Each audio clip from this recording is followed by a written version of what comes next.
Hello students, আজকে 12ই জানুয়ারি। আমরা জানি সবাই 12ই জানুয়ারি মানেই হচ্ছে স্বামী বিবেকানন্দের জন্মদিন, বিশ্ব যুব দিবস। তো এই বিশ্ব যুব দিবস উপলক্ষে আমাদের ভারতীয় বিদ্যাচর্চার তরফ থেকে আমাদের এক্সিকিউটিভ ম্যামদের নিয়ে একটা কুইজ প্রতিযোগিতার আয়োজন করা হয়েছে। তো এই কুইজ প্রতিযোগিতা এখন শুরু করা যাক। তো ম্যাডাম, আপনারা সবাই রেডি তো কুইজ প্রতিযোগিতার জন্য? কিন্তু প্রতিযোগিতার আগে বলে রাখি, আপনারা যদি সঠিক উত্তর দেন সবাই, আপনাদের জন্য আমাদের এই ভারতীয় বিদ্যাচর্চার তরফ থেকে একটা ছোট্ট উপহার আছে। তাহলে শুরু করা যাক। একদম শুরু করা যাক। ওকে, ফার্স্ট কোয়েশ্চেন হচ্ছে, অষ্টাধ্যায়ী গ্রন্থটি কে লিখেছিলেন? সবাই হাত তুলেছে, ঠিক আছে। আমি একজনকে এখান থেকে অ্যানসার দেওয়ার জন্য জেনে নিচ্ছি। আপনি বলুন ম্যাম। মহর্ষি পাণিনি। একদম সঠিক উত্তর। নেক্সট কোয়েশ্চেন হচ্ছে, কোন সম্রাটের সাথে এলাহাবাদ প্রশস্তি সম্পর্কিত ছিল? আচ্ছা, আপনি বলুন ম্যাম। সমুদ্রগুপ্ত। একদম সঠিক উত্তর বলেছেন আপনি।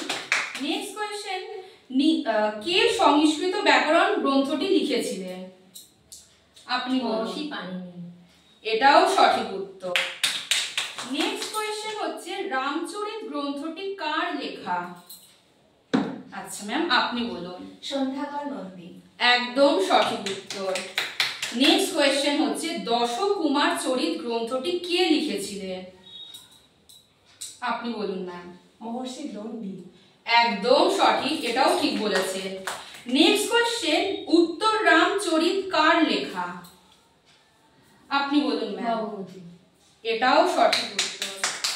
নেক্সট কোয়েশ্চেন হচ্ছে, মেগাস্থিনিসের লেখা বইয়ের নাম কি? আপনি বলুন। ইন্ডিকা। এটাও সঠিক উত্তর বলেছেন আপনি।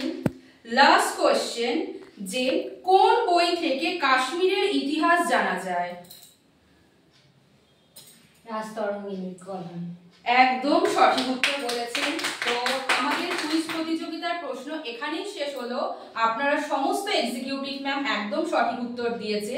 তাই ভারতীয় বিদ্যাচর্চার তরফ থেকে আপনাদের জন্য সামান্য ছোট্ট উপহার আছে, যেটা আমি এখন তুলে দেব। আচ্ছা, এইটা হচ্ছে আপনারা কুইজে প্রত্যেকে সঠিক উত্তর দেওয়ার জন্য ভারতীয় বিদ্যাচর্চার তরফ থেকে আপনাদের জন্য এই উপহারটা। থ্যাংক ইউ ভারতীয় বিদ্যাচর্চা। তাই স্টুডেন্টসরা দেখতেই পেলে আমাদের কিভাবে কুইজ প্রতিযোগিতা করা হলো।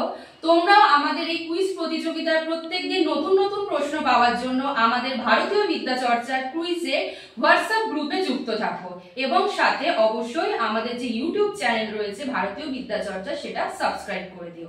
Thank you.